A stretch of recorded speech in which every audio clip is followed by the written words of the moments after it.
Pronto, estamos live. Estamos live mais uma vez, né? Com a nossa série de lives Diversidade Cultural, a gente precisa falar sobre isso. Eu sou a Cris Dumont e eu e a Cris De Lucas somos parceiras de uma empresa chamada Terceira Cultura, que promove treinamento, coaching, mentoria para pessoas que estão trabalhando em times multiculturais, que estão enfrentando a realidade multicultural, que estão fazendo coaching com pessoas de outras culturas, que estão fazendo coaching com pessoas que estão expostas a outras culturas, enfim, todo mundo que tem um pé na interculturalidade. Essa série de lives a gente criou para poder trazer a experiência de pessoas que já estão vivendo isso, que já vivem isso na prática, na vida real, e a gente quer ouvir delas o que isso significa, como é que elas lidam com essa situação. E a nossa convidada de hoje é muito especial, é a Dulce Soares. A Dulce vai se apresentar, porque ela é uma opção de coisa, ela é MCC, ela é milhões de coisas, mas ela foi minha professora de coaching de grupos, equipes, da User Coach, que eu recomendo para qualquer um que queira fazer uma formação em grupos e times.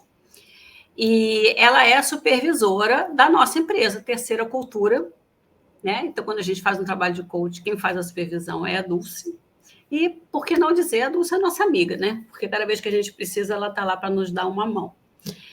E ela foi, depois que a gente convidou a Dulce, a gente foi saber que ela foi líder da comunidade, do Comitê da Comunidade de Coaching em Língua Portuguesa da ICF, acho que por 4 anos, né, Dulce? Olha, vamos passar a palavra para você, se apresente, quem é você e o que você faz aqui. Olha, eu sou uma pessoa extremamente curiosa, uma pesquisadora que procura integrar o cotidiano com a ciência, transversalizado pela arte. O que eu faço aqui, a oportunidade da gente trocar ideias, da gente desconstruir coisas e construir outras juntas. É o que eu faço aqui, é o que eu pretendo fazer nesse convite. É isso, essa sou eu. O que mais? Mas fala um pouco da sua formação de coaching, porque você tem uma formação bem vasta, né? Então, eu começo pela diferença, né? Minha primeira formação é em psicologia, eu era professora e precisava continuar fazendo uma formação acadêmica até para poder dar conta daquilo que eu recebi enquanto professora. Estou falando de década de 80, então quem é recém-formado pega os alunos especiais, as famosas turmas AES. Nas turmas AES nós tínhamos um psicótico, um esquizofrênico, um paralítico cerebral, um portador de síndrome de Down, e a minha relação com a diferença e com o diferente começa aí, em 1983. E aí eu fui fazer a faculdade de psicologia e a de pedagogia para que eu pudesse, então, entender como é que esse ser sente, pensa e age. Como a gente vai ver ao longo dessa conversa, cada pessoa é um mundo, ou é, vamos dizer, um país. E esses países também são muito especiais. Então, eu começo a minha estrada com os portadores de necessidades especiais, entro no mundo da psicologia, tenho meu consultório com as crianças que têm problemas de aprendizagem, essas crianças que vêm ao mundo já com déficit, e aí, é claro, sempre tem um pai gerente de uma organização ou diretor. Esse pai me convida num determinado momento, isso foi em 2008, 2009, para que eu pudesse falar para as organizações. Uma psicóloga com especialização em psicopedagogia e psicanálise precisava fazer algo mais para poder dar conta do idioma das organizações. Então, aí entra o coaching na minha vida, que eu entendo como uma abordagem metodológica que fala o idioma dos executivos, dos atletas, que tem um timing um bocadinho diferente do espaço da clínica. É assim que eu caio no mundo do coaching, Cris. Então, vou começar, hein, Dulce? Quando a gente lê sobre você, a gente vê que você é uma pessoa voltada para o estudo do ser humano. Como é que você vê a cultura como componente do ser humano? A gente, quando entra num curso, seja de pedagogia ou de psicologia, a gente tem algumas disciplinas que são básicas, né? Sociologia, filosofia, antropologia. E ali foi meu primeiro contato com o termo cultura, de forma acadêmica.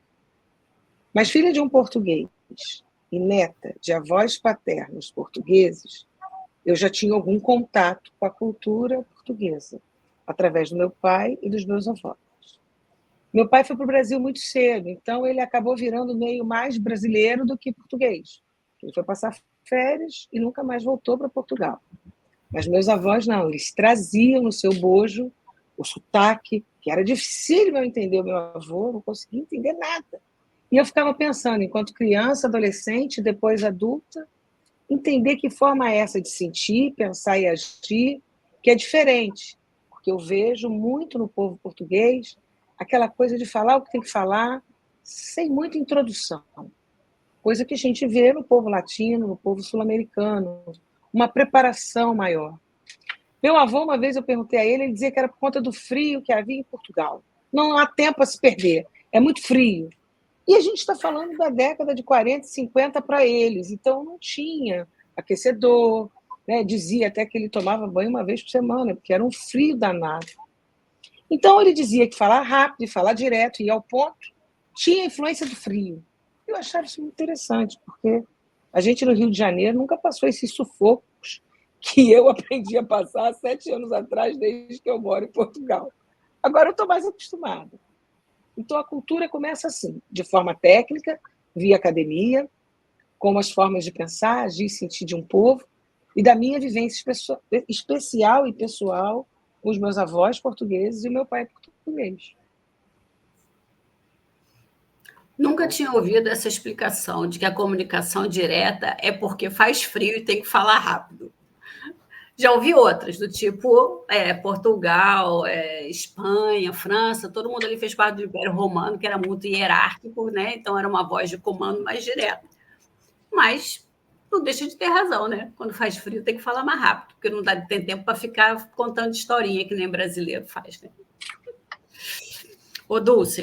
O meu avô era uma pessoa humilde, né? Ele trabalhava com as vinhas, então ele trabalhava muito no tempo. Meu pai e ele pisavam as uvas, porque naquela época era assim que fazia. Então ele era uma pessoa muito simples, né? Então quando ele tinha que reproduzir o que precisava ser dito, era rápido e ele dizia para mim que tinha que ser rápido porque o frio fazia falar o que tem que falar logo de uma vez para acabar logo com isso. Sensacional. Você foi, como eu falei, eu nem falei isso, né?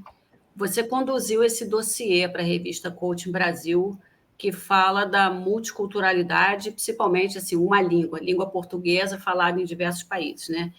E lá o subtítulo da matéria da chamada é Encontrar unidade na diversidade.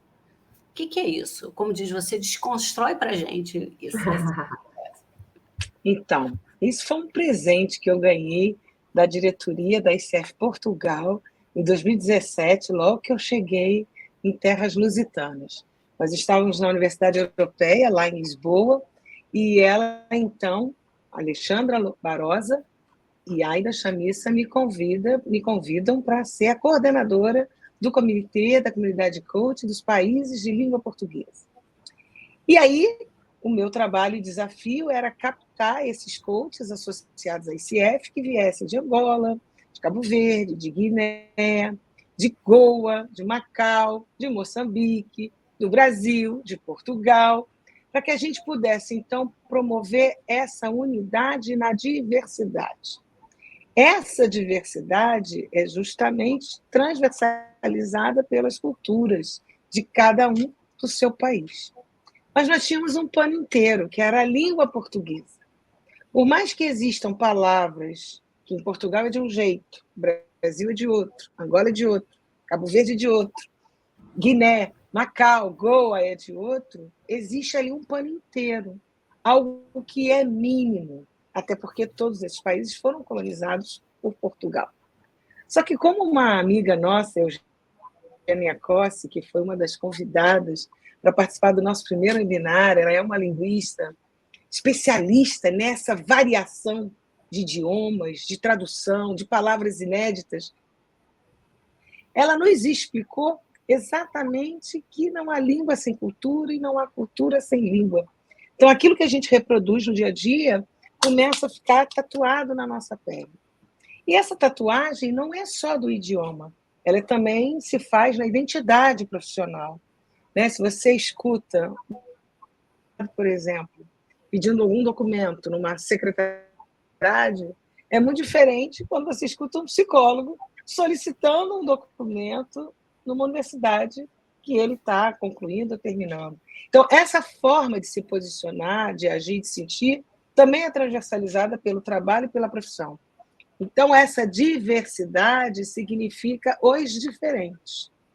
E a diversidade hoje ela é mais do que nunca um fato. Nunca foi falado tanto sobre isso. A diversidade não está mais só no mundo dos portadores de necessidades especiais, porque todos nós temos necessidades especiais. A gente é Down, esquizofrênico, autista, para ter alguma necessidade especial. Esse conceito alargou. Então, a diversidade, Cris Dumont, está no sentido da diferença. Mas o que a gente tem de igual? A gente tem um nariz e uma boca, a gente é terráqueo. As emoções, como o medo, a alegria, a raiva, ela vai estar presente em todas as culturas. São aquelas 4 emoções básicas. Mas a gente não é 100% igual. A gente é diferente, né? Cá a gente vê o fado. No Brasil, a gente vê o samba. Apesar de que a gente sabe que o Brasil, nesse momento, invadiu Portugal. Então, a gente vê o que a gente vê em Nova York. Vários países, às vezes, dentro dos bairros de uma cidade. O mundo ele é hoje diverso, então não tem jeito. Agora, o que a gente tem que fazer é incluir todo mundo, porque eu costumo dizer que a diversidade é um fato, mas a inclusão é um ato. Você tem que atuar e incluir aquele que é diferente. Porque diferente aos olhos de quem? Né? Se todo mundo é diferente. Sem dúvida, é isso aí. Cris, você estudou isso, né? Você estuda isso, né? Estudou isso. Não, eu acho que é como dizem, né? Uma coisa, você ser diverso é você chamar as pessoas para a festa, né? Mas inclusão é você chamar elas para dançar. Então, realmente, eu acho que o exercício da inclusão ele é permanente, porque a gente tem que estar muito vigilante quanto a isso. E, assim, nossos vieses atrapalham, com certeza. E uma coisa que eu aprendi com a Cris de Lucas é que a gente tem que ter o letramento, já que a gente está falando de língua, né? A gente tem que aprender a se relacionar com essas pessoas, a gente tem que aprender a ler essas pessoas, a falar essa língua, porque senão a gente...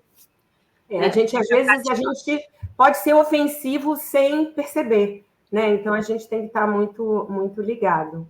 E eu achei curioso, Dulce, porque eu vi um conceito naquele teu primeiro artigo, que, na verdade, eu assisti até um webinário, na verdade, não foi um webinário, foi um painel na ICF Week sobre inteligência cultural. E a Cris também tem um treinamento onde ela trouxe um outro conceito, mais ou menos parecido, que é a competência cultural, né? Capacidade.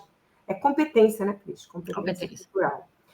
Então, a gente queria saber o que você acha que essa inteligência cultural ela traz para o processo de coaching? Nossa, isso é gigante. Primeiro, que toda vez que você tem a oportunidade de fazer um intercâmbio,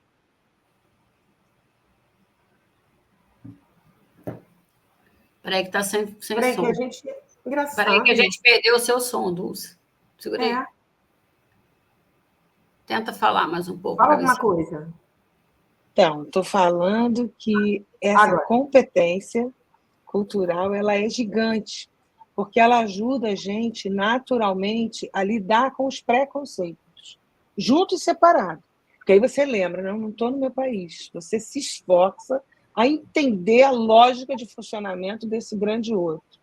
Então, de cara, essa competência cultural vai fazer com que você deixe coisas que estão dentro da sua mochila do lado de fora, para, de repente, você nunca mais voltar a botar dentro dessa mochila. Essa mochila é seu conjuntinho de crenças, seus pensamentos, seus sentimentos. Em algum momento da vida, você para e pensa, isso me serve ainda? Isso é útil? Isso é fértil? E quando você tem a oportunidade de viver em outro país, por exemplo, naturalmente, esse shake que você vai experimentar vai ter, claro, ônus e bônus, né? O grande ônus é porque dói pra caramba, né? Você pode se sentir até um ET nos primeiros 6 meses. Mas o grande bônus é que você não precisa jogar o bebê e a água da bacia junto. É só jogar a água da bacia, fica o bebê que é você. E você vai renovando essa água, aprendendo, se reconhecendo. Então, eu vejo, Cris De Luca, que essa competência cultural, se todos tivessem a oportunidade, que seja sair do seu bairro, sair da sua cidade, sair do seu estado, ou até mesmo sair do país, sair desse olhar único para poder alargar esse olhar mais diverso, é uma oportunidade de você crescer como pessoa e como profissional. Tem uma máxima no Points of View, que é aquela empresa dos jogos, muito interessante, que é quase que um mantra. Todo ponto de vista é só a vista de um ponto. É só isso que significa. Não é a verdade absoluta. Então, quando você olha o fenômeno por vários ângulos, você ganha de monte. E aí você consegue ler o outro, como vocês falaram muito bem. E eu acho que vocês que moram fora estão permanentemente em contato com uma cultura diferente. Eu acho que vocês se habituam, é o que você falou, os 6 primeiros meses são mais dolorosos, mas depois eu acho que aquilo, você meio que introjeta aquilo e aquilo é natural, mas você está o tempo todo, com certeza você está o tempo todo ligado em perceber esse tipo de situação. Né? Isso aqui é uma questão cultural ou é uma outra coisa? Eu acho que é um exercício natural que vocês são obrigadas a fazer no dia a dia. É o que a gente fala dos eu tive óculos. uma experiência. Eu tive uma experiência, logo que eu cheguei em Lisboa, eu morei 3 meses em Lisboa e depois que eu vim para o Porto. Então, eu estava na rua com a Helena, a gente atendeu um cliente, a Helena é uma amiga minha, que também é coach, visora, ela é uma das professoras do meu programa de imersão. Ela vira e fala assim para mim, foi muito engraçado. Dulce, entra aí na bicha que eu vou pegar uma bica e depois vamos às peúgas. Eu me lembro que eu congelei. Eu falei assim, gente, o que ela falou para mim? É português. Mas eu também senti isso quando eu ia trabalhar em Fortaleza. Em Fortaleza, uma cliente minha dizia assim, arrodei, mulher, arrodei. Arriba, deixa de mugango. Aí eu falei, gente, Fortaleza, no Nordeste do Brasil, e o que é isso? Arrodei, deixa de mugango. O que significa fica aí na bicha, que eu vou pegar uma bica e depois vamos às piúgas? Então, essa diversidade, ela é fantástica. Aí eu comecei a fazer um glossário para eu poder anotar todas essas palavras que entraram no meu baldinho existencial. Era isso que eu queria contar, Cris. Desculpa que eu te interrompi, a Cris Dumont. Imagina. E esse glossário está onde, hein? Porque a gente adoraria ver. A gente adorar. Olha, eu posso compartilhar depois com vocês e com os assinantes, da conta de vocês. Ontem mesmo eu estava numa reunião com uma cliente minha, angolana, e ela falou assim, Dulce, eu fiquei arrasada que o policial pediu-me uma gasosa. É uma cliente até de psicoterapia. Eu falei, gasosa? O quê? Uma água com gás? Ela, não, Dulce. Estava tentando me corromper. Eu falei, olha que interessante. Para nós, no Brasil, é propina isso. Só que propina em Portugal é mensalidade de uma faculdade, por exemplo.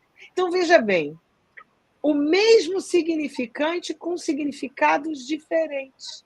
Né? A gasosa, eu fui logo pensar em água com gás. Aí fiquei pensando, o que policial quer água com gás? Na hora que mandou ela parar. Eu pensei isso. E aí ela me explicou. Não, Dulce, é quando corromper. Ele estava te pedindo propina. Em Angola, propina também é mensalidade, como é em Portugal. Aí ela, propina não. Eu falei, que maravilha, estamos numa conversa de loucos. Eu falo alho e você bugalho. Alho e bugalho tem em Angola essa expressão. Então você descobre que tem muitas coisas iguais, muitas coisas parecidas e muitas coisas diferentes. Quando eu vejo esses países, quando a gente trabalhava mais presente, né, que a gente se encontrava toda semana no comitê dos países lusófonos, era tão bonito e tão gostoso, porque eu sentia, e acredito que meus colegas também, a humanidade entre nós. Esse era o primeiro ponto. Sabe aquilo que está na base da filosofia? Todo ser humano é igual, independente da cultura, na sua base. Eu sentia isso. O que eu brinco dizendo, que base é essa? 2 olhos, um nariz, uma boca e as 4 emoções principais. Tá, mas o que eu sentia também? Eu via, gente, o Portugal dentro da Angola, Portugal dentro do Brasil, o Portugal dentro de Cabo Verde, de Moçambique. Nós tínhamos uma representante de Goa, que nasceu na Índia, que esse pedacinho Portugal também colonizou. E essa menina, a Rovena Bocarro, que ela está nesse dossiê, a gente dizia que ela era legítima cidadã do mundo, porque como o pai dela trabalhava com viagens, ela chegou a morar nos 4 continentes, desde pequena até adulta. Então, assim, uma vez um Dalzinho me perguntou assim, tia, para que país a gente vai quando a gente morre? Olha que pergunta bacana, para que país a gente vai quando a gente morre? Eu falei, menino do céu, acho que a gente pode ir para qualquer canto. Acho que a gente pode ir até para outro planeta, porque a gente não vai virar só um feixe de luz. Aí, o que é feixe de luz? Aí eu fiz assim, é assim, ó, uma energiazinha assim. Ah, eu também acho que a gente é isso aqui. Assim, é esse tipo de coisa que me motiva. E isso está dentro da minha cultura, do meu país, das coisas simples serem as coisas mais, talvez, importantes e significantes que a gente deve colocar na mochila. E eu acho que você acabou de dar um exemplo de encontrar unidade na diversidade, porque você faz assim e aquilo ali foi entendido da forma dele, mas foi, e vocês se entenderam naquele momento. Então, isso é encontrar na diversidade, uma unidade na diversidade. Achei muito legal. Vamos falar um pouco de Portugal pelo aspecto cultural, né? Que a gente sempre fala um pouco dos países em que a pessoa mora. Você mora há quanto tempo aí? 7 anos. 7 anos em Portugal. Uma carioca há 7 anos em Portugal.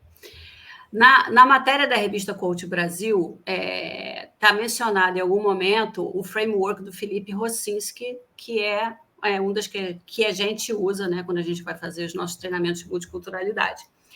E aí ele fala que a língua portuguesa, que a cultura portuguesa, na hora da comunicação, é muito mais direta, vide seu avô, né? Direta privilegia a mensagem e não o mensageiro. Então, eu falo rápido e direto e dane-se, você vai ficar magoado. Ela é muito mais neutra em vez de afetiva. Então, nós somos brasileiros dados a mostrar a emoção e até tocar nas pessoas, né? Eu estou entendendo que Portugal não é assim. E ela é muito mais formal do que a brasileira. E eu acho que isso fica muito no... Você trata a pessoa de senhor, né? Você precisa da autorização da pessoa para você mudar por você. E a gente troca todo mundo de você, e se você chamarem a gente de senhora, a gente diz logo, tá achando senhora que eu sou velha? No céu. Senhora está no céu, tá achando que eu sou velha, e coisas do gênero. 1, você concorda com isso? E 2, o que mais que você vê de diferenças culturais básicas entre Portugal e Brasil? Eu concordo sim e não, porque sempre vai ter um Hermil da vida, que apesar de não ser português, é romeno. Ele é um exemplo que a gente também pode ser um ponto fora da curva, independente da nacionalidade que a gente vai ter. Eu vejo os portugueses mais objetivos e diretos indo ao ponto? Sim, vejo sim. Mas é possível um português ser mais subjetivo e fazer introduções, talvez desnecessárias, que nós brasileiros fazemos às vezes? Também é possível encontrar. Se você tem ali no núcleo familiar, como eu tive, um pai que é português, uma mãe que é brasileira, você é resultado desse H2O. Ou seja, tem lá 2 moléculas de hidrogênio, uma de oxigênio, e saiu você que é a água, né? Que é justamente a união desses 2. É o terceiro, já que vocês estão falando em terceira cultura. Uma pessoa, a terceira cultura da agência família.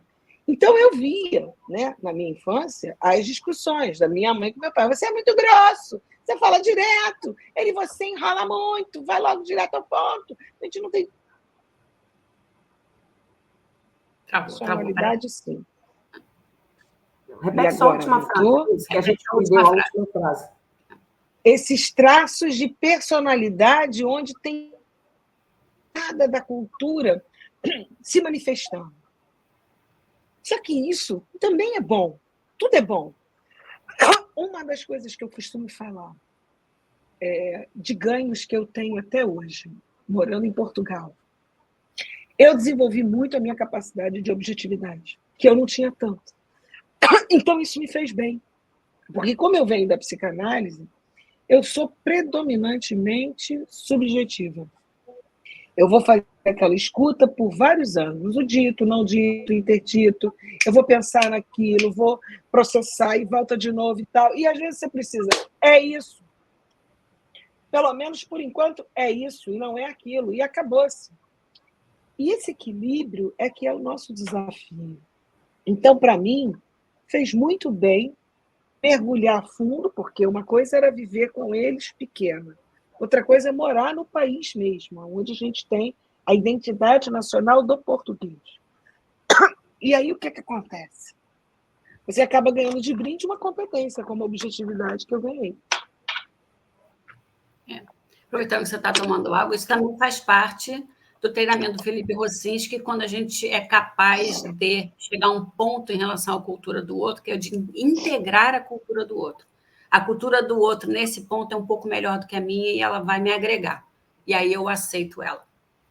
Né? E é isso mesmo. Eu me lembro que logo que eu cheguei aqui, eu sofri muito os 6 primeiros meses. Porque eu cheguei em setembro, em novembro começou um frio enlouquecedor, que eu nunca tinha vivido na minha vida. 1 grau, -3. E eu falei, mas o que é isto? E eu fazia coisas igual criança mesmo. Amanhã vai ter um sol, não vai ter esse frio nojento. E estava lá aquele frio, e os meus amigos diziam, Dulce, você tem que botar 7 blusas. 7 blusas, não sei o que, o casaco, o cachecol, tem que botar aquela máscara de ninja. Eu botei. Eu me lembro que quando eu passei num lugar que tinha um espelho, que eu me vi, eu voltei porque eu não me conheci. Eu falei, quem é aquela pessoa? A pessoa era eu. Eu falei, gente, esse lugar é muito diferente.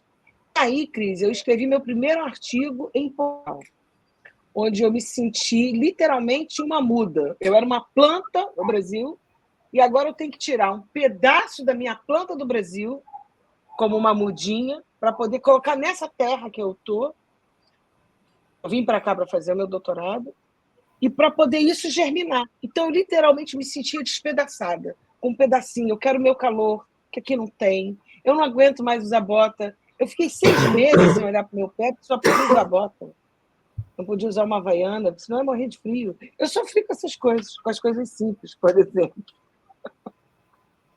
Essa metáfora é muito... Eu tenho que parar para pensar nela, viu? Se quando eu fui para a China e quando eu vim aqui para a Polônia, se foi uma muda de mim plantada numa terra que não era a minha terra natal. Mas é uma figura bacana, mas é uma figura bem, bem bacana. Eu queria só aproveitar, e você falou do Emil, ele está aqui com a gente, então queria agradecer ele já fez 2 comentários aqui te parabenizando, Dulce, então só agradecer a ele aí por estar aqui com a gente. Manda um beijo para ele, eu não consigo ver ele aqui. Ele é um querido. Não, nem a gente. Nem a gente, não, a gente viu os comentários dele. Emil, já fica sabendo que você vai ser nosso próximo convidado, tá? Vai ser muito legal. Então, aproveitando que a gente está falando dos frameworks, agora vamos falar um pouquinho do Hofstede, do The Culture Factor, que, incrivelmente, Portugal aparece com uma versão em certeza muito alta. Eu acho que é a versão em certeza que tem no diagrama, no framework todo, que significa controle do futuro. Você percebe isso no dia a dia, essa extrema necessidade de controlar o futuro e da versão em certeza? Olha, os espaços acadêmicos, independente do país, eles sempre querem analisar o fenômeno e categorizá-los, controlá-los, para que a gente não tenha surpresas desagradáveis. Eu vejo isso no espaço científico da academia, sim, mas isso faz parte da academia científica. Agora, no dia a dia de jovens, de adultos que estão saindo à vida para trabalhar, não vejo esse lugar de perseguir esse controle. O que eu vejo, inclusive, isso é uma luta muito grande hoje em Portugal, é que o jovem português sai de Portugal em busca de novas experiências, de melhores salários, de melhores empregos. Então, há uma fuga dos jovens do país para poder ser mais valorizados financeiramente. Toda vez que eu tenho a oportunidade em outro país, que é tudo pertinho, né, aqui, e você esbarra com o português, ou até mesmo com o brasileiro, mas mais com o português, primeira coisa que você pergunta para eles, e aí, por que você está aqui? Porque aqui paga melhor. Eu recebo aqui 2.500 euros. Em Portugal eu vou receber 800 e qualquer coisa. Aqui eu tenho perspectiva de uma carreira. Lá, só se eu tivesse uma carreira acadêmica, e mesmo assim não vou ganhar o que eu estou ganhando.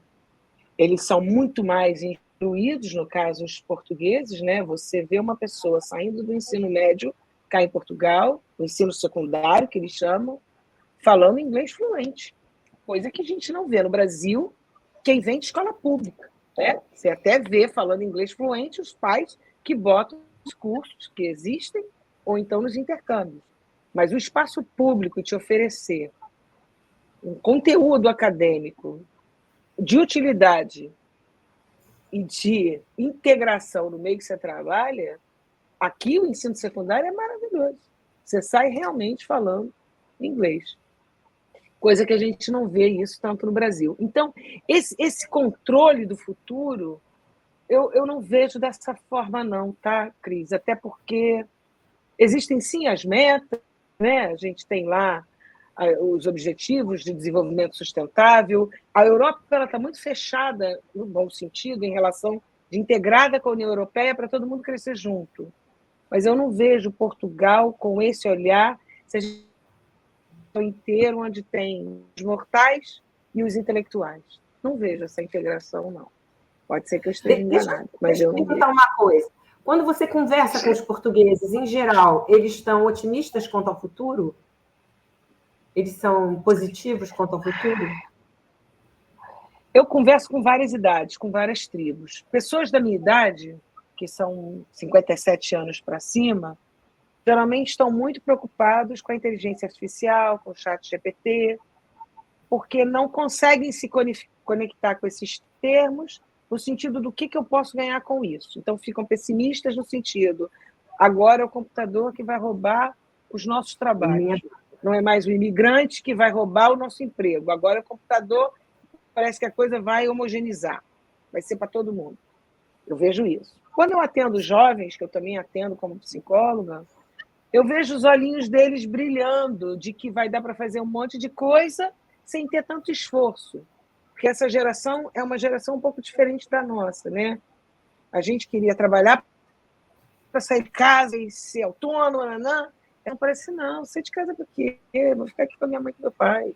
Eu posso trazer minha namorada para ela dormir comigo, morar comigo, já vira minha mulher. Isso, na nossa época, era meio complicado. Então, eu não vejo isso com as pessoas que eu me relaciono. O que eu vejo muito forte, principalmente que eu estou no desporto aqui, é que todo mundo quer ser como o CR7.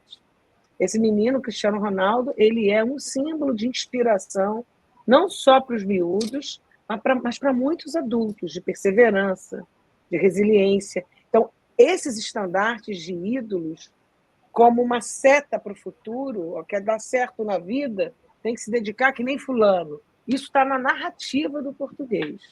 E isso é muito forte mesmo. E não é só quando eu estou lá nos clubes com os miudinhos, não. Você vê que isso está nos comerciais, né? Porque se lá no Brasil a gente já vê Cristiano Ronaldo fazendo propaganda de sunga, de barbeador, aqui é toda hora. É toda hora. Talvez ele apareça mais do que o presidente Marcelo.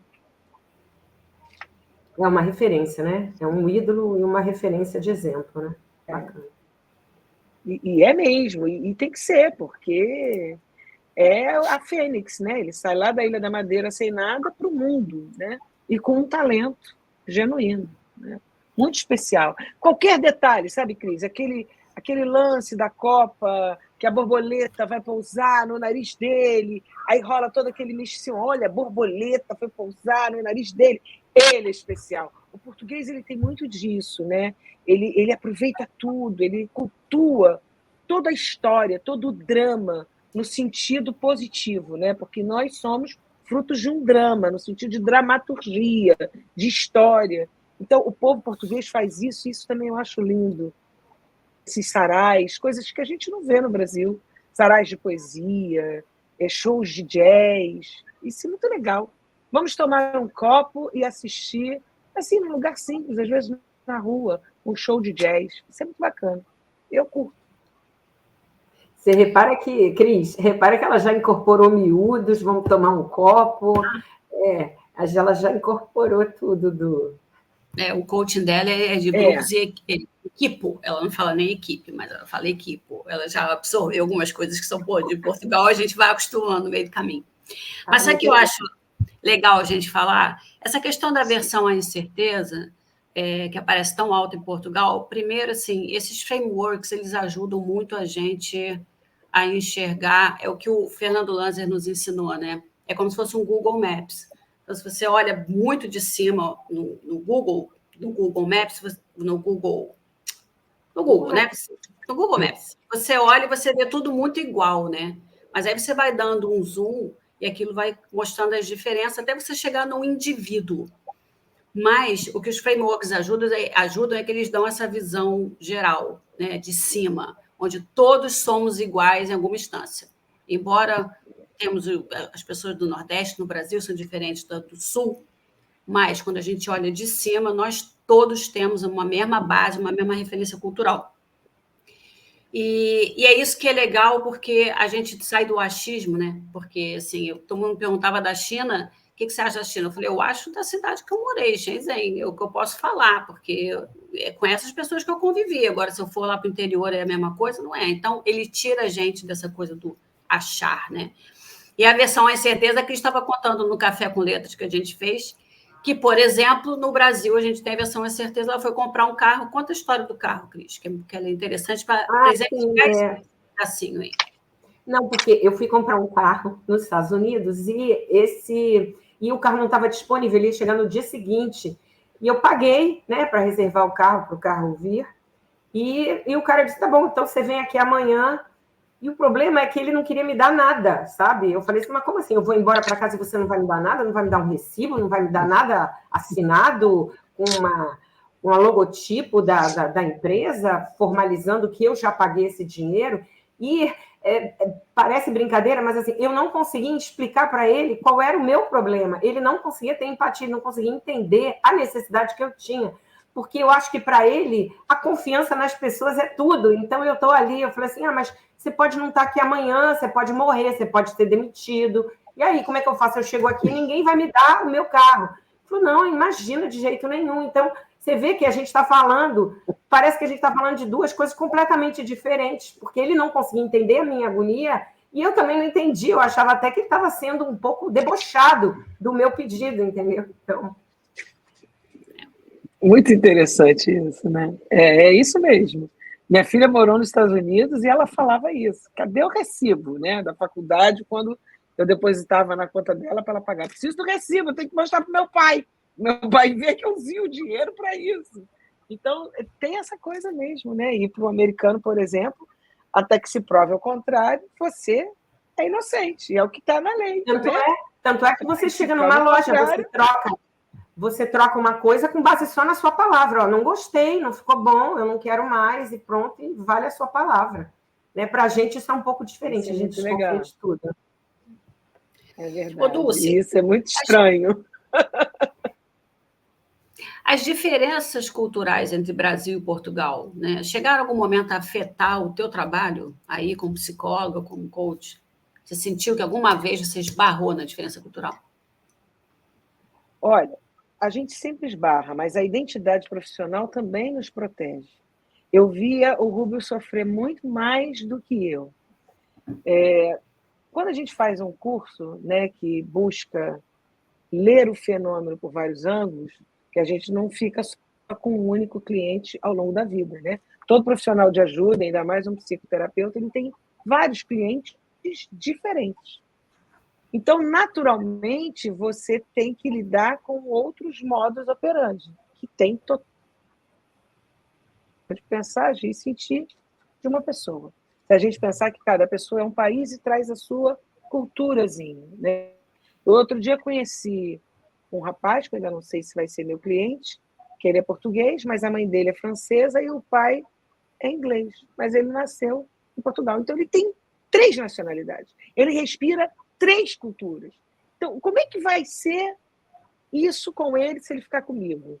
Para mim, Cris, vai ser um processo lindo de transitar entre o não saber até que eu consiga visualizar algo que possa ser um ponto ali de intervenção. Então, cresce o profissional que está ali e cresce também a pessoa. Como eu sempre fui fascinada por mistérios, e desde criança eu sou assim, isso entrou na minha identidade profissional.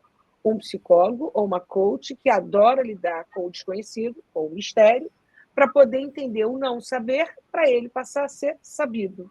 Isso também é um princípio da ciência. Até então a gente não sabe isso, vamos picar, categorizar, para a gente vir a saber, vamos fazer as representações para ver se isso vai acontecer sempre ou se não vai, para poder dizer isso é universal. Tal hora, tal dia, se você replicar essa operação, vai acontecer. Então, para mim, é muito bom, porque eu sempre olho como, uau, meio Sherlock Holmes, como é que vai ser, como é que não vai ser. A pandemia veio e, para mim, não mudou nada, porque interno, ficar dentro de casa, trabalhando no computador, eu já fazia no Brasil antes da pandemia. Eu já tinha muitos clientes de depressão que eu atendia pelo computador, através do Skype na época, até com orientação do CRP. A pessoa não estava em condição nenhuma de se dedicar. Então, eu ainda tinha um contato assim. Era uma das poucas pessoas que tinha essa autorização na época. Então, quando veio a pandemia, eu não senti nada. O Rubio não, o Rubio ele pirou, porque não aguentava ficar dentro de casa. Queria ir para a rua, queria sair, queria ver gente, queria conversar. Então, essas sensações, elas sempre vão depender de quem é que está do outro lado do balcão. Se é uma pessoa que lida com não saber de uma forma instigante, interessante para aprender, vai reagir de um jeito. Se é uma pessoa que fica com essa incerteza, batendo, ai, como vai ser? Não, vou me ferrar. Vulnerabilidade, para mim, sempre foi algo muito bom. Todas as vezes que eu me arrisquei, deu certo. Então, eu não me arrependo e sempre vou me arriscar. Isso não significa que eu vou me jogar de uma ponte, mas eu vou analisar o território e, mesmo que eu tenha um degrau no sentido de crescimento, eu vou usar, eu vou arriscar, porque eu entendo que isso é importante para a minha construção. Então, não sei se eu te respondi ou se eu enrolei, mas eu acho que eu respondi também. Respondeu. Eu acho até que você já respondeu a próxima, até, porque quando a próxima pergunta era justamente quando você convive com outras culturas, e aí, no teu caso, por exemplo, quando você conviveu com a cultura americana, a cultura inglesa, isso amplia a sua forma de pensar, agir e sentir. É como você estava explicando, né? Você gosta do desafio, você gosta do mistério, você até usou isso, né? Eu gosto do mistério e tudo. Então, eu acho que a pergunta é, em termos práticos, como é que isso acontece? Então, se você quiser complementar de tudo que você já falou, eu acho que você já meio que deu as dicas para a gente, né? Falo sim. Vocês estão falando de framework. Eu também tenho um framework na minha formação. A Cris Dumont conhece muito bem, que é o paradigma da professora Glael Luz Borges, onde a gente tem lá o eixo das ordenadas e das abscissas. O eixo vertical é a realidade interna de um eu. O eixo horizontal é a realidade externa, o mundo social a qual ele nasceu. E o eixo da diagonal é justamente quando ele consegue fazer essa integração da realidade interna dele, que é o país dele, o mundo dele, país que eu digo subjetivo, o meu jeitinho de pensar, agir e sentir, com a realidade social, onde ele está inserido. Ele mora no Rio de Janeiro, ele trabalha no lugar tal, ele nasceu na década de 60, ele é filho do João e da Ana. Ele é engenheiro, ele estudou a vida inteira em colégio público, ele estudou a vida inteira em colégio particular, ele teve pessoas incríveis, no meio do caminho os pais se separaram. Isso está tudo dentro daquele eixo horizontal da realidade social. Então, quando eu olho alguém, Cris, como eu estou olhando para vocês agora, a primeira coisa que eu faço é esse eixo. E aí eu fico pensando, como será a trama desse ser sujeito? A trama tear mesmo, dos fios. Como é que essa pessoa foi cocriada lá ainda na Gênese? Foi um filho ou uma filha desejado? Ou foi uma rapidinha que virou um neném que ia chegar 9 meses depois? Foi assim, a gente se conheceu, a gente ficou, a gente nem se conhecia, o pai e a mãe. Qual é essa gênese? Isso é uma trama única que cada... Eu sou filho temporão. Eu fui virar mãe com quase 50 anos. Eu já tive 6 filhos, eles estão com... E agora eu tenho um bebê de 1 ano. Isso é único. A gente vai subindo essa reta, que é o eixo vertical, a gente vai verificando a outra dimensão, não só orgânica. Vamos para a afetiva. Como é que foram as primeiras relações vinculares dessa pessoa? Isso que eu estou te falando é um framework único para qualquer cultura. Só que a resposta de como foi vai ser sempre personalizada e única. Se é muito diferente da minha cultura, como, por exemplo, o que eu sei da cultura chinês? Quase nada. O que eu sabia da cultura da Romênia quando o Hermil bateu na minha porta? Eu falei para ele, cara, eu só conheço Nádia Comaneci, que foi a maior ginasta de todos os tempos, e o Conde Drácula, que é da Romênia, lá da Transilvânia. É isso que eu sei da Romênia. Como é que a gente vai se conectar? Porque ele bate na minha porta para trabalhar no Comitê de Língua Portuguesa. Eu, naquela época, eu também desconhecia que a Romênia estava dentro do bloco do latim. Olha que olhar preconceituoso. Eu simplesmente não sabia. Aí ele me fala uma frase, Cris ao quadrado, assim, Dulce, eu amo o Martinho da Vila. Bom, acabou. Martim da Vila, um romeno, gosta do nosso Martinho, o devagar, devagarinho. Cara, tu tá dentro, não precisa falar mais nada. E aí eu tive um outro problema, porque não queriam me deixar colocar, aí já é estrutura política, né? Ele dentro. Eu falei, não. Então eu vou dar o boi para não entrar na briga, mas vou dar a boiada inteira para não sair dela. Ele fica. Se ele não ficar, o comitê nem acontece. E aí ele ficou e foi maravilhoso, porque ele sabe muito mais de Portugal e do Brasil, talvez, do que nós 3 juntas.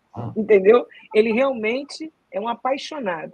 E aí, voltando à questão que você está falando, dentro desse framework do paradigma, a construção do ser e do saber, onde a cultura ali está transversalizada, a gente vai para a forma de pensar que está dentro da dimensão cognitiva. Se é uma forma dedutiva, indutiva, transdutiva, de inferência, dialética, todo mortal pode vir a passar por isso. A dimensão social, porque quando você entra na adolescência, o social também faz parte da sua identidade individual, porque às vezes você quer ser o grupo e abrir mão de ser você mesmo, que é o caso das gangues. Às vezes você perde alguém para um grupo, não porque ele era daquele grupo, às vezes ele é corrompido mesmo, porque a gente corre esse risco de também ser corrompido em sentimentos e pensamentos. E a dimensão transcendental. Então, eu sempre olho nesse eixo do vertical e do horizontal. Esse é o meu framework de penetração no grande outro, vamos dizer assim. Com todo respeito. Vai muito além da cultura também, né? Mas vai lá, Cris. Não, vamos aproveitar, né, que o Hermil falou. Obrigado, Dulce. Obrigada, Cris. Dulce, tens de experimentar o frio da Romênia ou da Polônia. Eu estava rindo aqui, você com o frio de Portugal, né? Mas tudo bem. Lembro-me da Dulce a começar a frase como uma portuguesa, com você, Hermil, e concluindo com uma portuguesa, Hermil, tu. Acho que devia ser a brasileira primeiro. Parabéns a todos, uma transmissão fantástica. E a gente tem mais um comentário aqui, que a pessoa não aparece, porque você provavelmente não tem um perfil. Se você puder colocar quem é você, para a Dulce saber. Dulce, não me canso de ouvi-la, o tema da cultura é uma das minhas paixões, e como imigrante brasileira em Portugal, também me vi muito nas suas experiências. Obrigada por partilhar seus aprendizados com tanta simplicidade. Obrigada também às organizadoras pela oportunidade. Não sei se conseguirei ficar até o final, pois tenho compromisso às 16, mas valeu a pena. Não, mas a gente vai terminar em ponto, pode ficar tranquilo. Isso. Dulce, você é mestra supervisora de coach de grupos e equipes. Quando a gente fala de coach de grupos e equipes, de certa forma, a gente está falando de multiculturalidade. O que é essencial para a gente conseguir navegar nesse ambiente multicultural? Primeiro, você, como coach profissional, precisa desenvolver algumas competências em você. Uma delas é lidar com o novo, né? Cada vez mais as equipes são multiculturais e cada vez mais digitais. Cada um vai estar num canto do mundo e aí você já vai ter que lidar com a interseção dos fusos, né? Qual é o fuso único para poder todo mundo estar na mesma página? A gente fica louca com isso, né? A gente que trabalha com vários fusos é enlouquecedor. Mas depois você se acostuma. Primeira coisa, então, é lidar com o desconhecido e com o novo. A sua capacidade de adaptação é uma competência que você precisa, será polir várias vezes, porque se você não tem esse funcionamento adaptativo, é bom que tenha. E você vai ver o fenômeno da vida, de um tema, pelo olho do outro e transversalizado por uma cultura que não é do seu país, talvez muito diferente do seu. E diferente não significa pior nem melhor, significa apenas diferente. E aí é que entra o ganho do baldinho existencial, você vai aprendendo. Então, de cara, precisa ser uma pessoa com muita coragem e que tenha, assim, um vínculo muito próximo com a sua capacidade de vulnerabilizar. Porque vai ser muito importante, em alguns momentos, você reconhecer, gente, me explica isso de um outro jeito, não estou conseguindo entender. E aí a técnica da desconstrução ajuda. Não para a gente se esconder, porque eu vejo muitos colegas usando a técnica da desconstrução só para fazer o outro falar de forma específica e observável. Mas, no fundo, às vezes quem está facilitando também não sabe e também não entendeu. E usa a técnica num sentido de se proteger para o seu não saber ser deflagrado. E é muito importante que o seu não saber seja deflagrado, porque você pode inspirar outras pessoas a assumirem quando o seu não saber está se manifestando. É aí que a gente se faz humano. E para poder tirar essa máscara, tem que saber que está tirando, para poder fazer consciente. Então é isso, Cris, que eu penso. Cris, eu vou fazer a pergunta, então, das crianças, que eu acho que eu tenho medo que a gente acabe e a gente não aborde esse tema. Só fazendo um parênteses, o Rúbio é marido da Dulce. Ela falou do Rúbio várias vezes. Não. O Rúbio é marido da Dulce. Tá bom. Não, eu ia até comentar aqui, eu ia falar, o seu marido, o Rúbio, ele trabalha com crianças portuguesas e já aconteceu em outras lives da gente falar de como as crianças refletem o perfil da cultura nacional desde cedo. A Cris sempre fala dos chinesinhos, que eles são hierárquicos, que os professores são muito... Existe uma hierarquia muito clara nas salas de aula. Isso, vocês percebem, isso faz sentido com as crianças? Os miúdos refletem a cultura portuguesa logo cedo? Olha, tem sim. O Rubio agora está trabalhando com os adolescentes, mas ele ficou uns 4 anos com os miúdos. E logo que ele chegou, na primeira palestra que ele deu no balneário, que é o vestiário dos meninos, eu era psicóloga do desporto, então eu acompanhei, eu vi. Ele estava explicando, assim, muito explicadinho, né? Como a gente pensa que deve ser quando a gente está falando com uma criança de 8, 9 anos, 10 anos. E aí vem o miúdo à beira dele, perto dele, olha eu à beira dele, né? E diz assim, mister, porque o treinador cá chama mister, né? Mister, é preciso dizer quem manda. Para com isso, mister. Ninguém está prestando atenção. É preciso dizer quem manda. Então, o próprio miúdo já trouxe lá no DNAzinho dele, lá, o ingrediente do social, que diz, olha, você está na posição de liderança. A base de influência de poder, que a gente percebe, ainda é o cargo, ainda é a autoridade. Só que, para nós que estudamos, a base de influência do poder não precisa ser só essa. Até porque a gente sabe que ela não é longeva, né? Principalmente se estiver num grupo de adultos. Mas, com os miúdos, pode funcionar também durante um tempo. E depois deixar de funcionar. Mas esse miúdo chegou e disse, mister, é preciso dizer quem manda. Para com essa conversa toda e diz logo o que a gente tem que fazer. Assim, ao pé do ouvido dele, dizendo. Aí a gente vê, comunicação direta, isso, e 2, a hierarquia, né? Tipo assim, dá para dizer quem manda logo, porque senão não vai funcionar, né? Porque as sociedades culturas hierárquicas precisam de alguém que mande e para que a gente possa obedecer, senão a gente não sabe fazer sozinho. Isso. E a gente escuta isso também muito em empresa, né? Eu já vi colaborador dizendo isso. Se não disser para mim para onde que eu tenho que ir, eu não consigo funcionar. Eu preciso que alguém mande em mim. Eu já ouvi isso de um funcionário. Foi muito interessante. Eu falei, que tal você mesmo? É verdade. Entendeu? Isso leva... Eu vou jogar para ela uma pergunta aqui, Cris, que é aquela pergunta que a gente fez no Café com Letras. Porque isso leva ao seguinte, se eu sei Se eu sei que este meu cliente veio de uma cultura que é predominantemente hierárquica, eu sei que isso está dentro dele. Eu sei que isso não é uma baixa autoestima, nem uma negligência, nem que ele é procrastinador. Eu sei que isso está dentro do framework. E aí a gente pode trabalhar isso.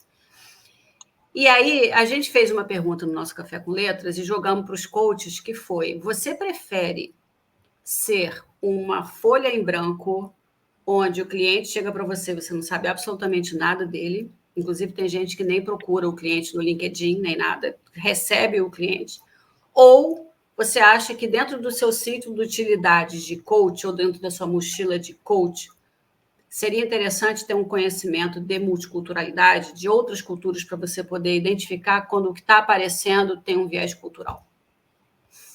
Tá. Eu não estudo, tá? O meu cliente no LinkedIn, não. Mas eu procuro saber qual é o país que ele vem, para verificar o que eu sei daquele lugar.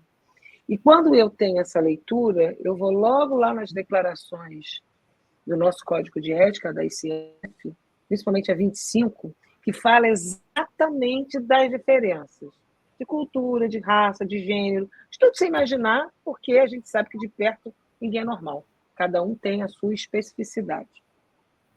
Eu fico mais focada nas competências que eu tenho que desenvolver em mim para poder receber melhor o grande outro e contribuir com... Porque eu não estou aqui com o objetivo de tirar qual é a verdade que ele traz e colocar a minha. Não é isso. A questão é, eu vou ouvir a verdade que ele traz, vou tentar entender qual é a verdade que ele quer sacudir e que tipo de perguntas mais abertas e imparciais possíveis eu posso tirar do meu cinto de utilidades para que não misture as minhas questões com a dele. Porque ele pode ter questões resolvidas que eu não tenho. E vice-versa. E é assim que é. Esse fio da navalha, Cris, de não misturar, de saber onde começa a Dulce, termina a Dulce, onde começa o cliente, termina o cliente, é o maior desafio de um profissional de ajuda. Não só do coach, mas do psicólogo também, que trabalha com diversidade cultural. Pessoal que trabalha com expatriado, como vocês duas, sabe disso. A gente não está aqui para misturar as coisas. É claro que com convívio você acaba aprendendo muita coisa. Essa surge, né? Quando eu estava falando dessa cliente angolana. Aí dei uma gasosa. O que é gasosa? Não entendi. Me explica de um outro jeito para eu entender. É mostrar que você não entendeu mesmo. E ser você, ser humano. Porque aí a coisa flui. Porque aí... Muito bom. Bom, a gente está chegando ao fim, então... Vou fazer a última, então, Cris. Faz. Dulce, como você se define, então, do ponto de vista cultural? Bom, eu comecei dizendo, né, que eu era uma planta no Brasil, aí trouxe um pedacinho de uma mudinha para botar cá em Portugal. A plantinha está crescendo, né? Dentro desse processo de 7 anos, eu ainda vivo o fenômeno da aculturação. Eu agora já não sei mais escrever nem no português do Brasil e nem no português de Portugal. Está tudo misturado. Está tudo, como o Hermil mesmo falou, declaro luz. Eu me pego escrevendo assim, né? Então, próclise e mesóclise, está tudo misturado na minha cabeça. Os gerúndios, estás a ver? Eu quase que não uso mais, porque na faculdade me exigem, na universidade, né, lá do doutorado, a escrever no português de Portugal. E aí eu fico resistindo a contratar uma pessoa para fazer isso, porque eu tenho que aprender. E aí fico com aquele medo. Eu falei, gente, eu já estou me flagrando usando essas palavras, eu também não quero deixar de usar. Isso é bom para dedéu, isso é bom para caramba, isso é muito fixe, isso é muito giro, né? Existem terminações que são de... Então, assim, eu me sinto uma semente, se você quer saber. Eu não sou nem mais planta e nem mais muda, eu sou uma semente. Porque no final, quando a gente decolar para o infinito, a gente vai ser enterrado. E se a gente vai ser enterrado, é melhor que a gente seja semente. Uma semente. Eu acho também. Perfeito. Adorei a metáfora. Nada como falar com o coach, que as metáforas são tão ricas. Nós também somos isso aqui, ó, semente e... Feixe. É um feixinho de luz assim. Ah, tá, isso aí. Dulce, muito obrigada. Foi sensacional. A gente entrou por caminhos que a gente nem imaginava que ia. Não, eu imaginava, porque eu conheço você. Né? Talvez a Cris de Lucas não imaginasse que a gente ia entrar por outros caminhos que não são os caminhos convencionais e que a gente ia falar de multiculturalidade por outras perspectivas, por outros pontos de vista. E foi simplesmente muito bom. Exato. Acho que foi riquíssimo. Acho que, para mim, assim, é interessante ouvir ela, porque a Dulce tem uma forma, acho que pela formação, o background dela, então acho que fica muito rico. A gente conversa com pessoas de todos os backgrounds, e aí é importante. Lembrando que essa live vai ficar gravada na página do LinkedIn da Terceira Cultura e no nosso canal no YouTube, também chamado de Terceira Cultura. Então é isso. Legal, muito obrigada. Beijo, sendo vendido na Amazon. Por favor, fica quietinha com ele aí para a gente ver. Olha, Coach de Liderança, alguns livros, esse é o último lançamento dela, junto com o Robson Santarém, que a gente acabou de descobrir que foi ele que escreveu. Exato, isso que eu ia falar. O Robson era a pessoa que a gente não tinha identificado. Que bom, Robson, ter você aqui. Obrigada, Dulce. Só uma retificação, não é o último, não. É o mais recente. Não é o último lançamento. Eu espero que nunca seja o último. É o mais recente. Último no sentido mais recente. Exatamente, que essa semente ainda tem muito para brotar. Beijo, gente. Beijo, gente. Obrigada. Fica aí, Dulce. Obrigada. Que a gente termina, mas você fica.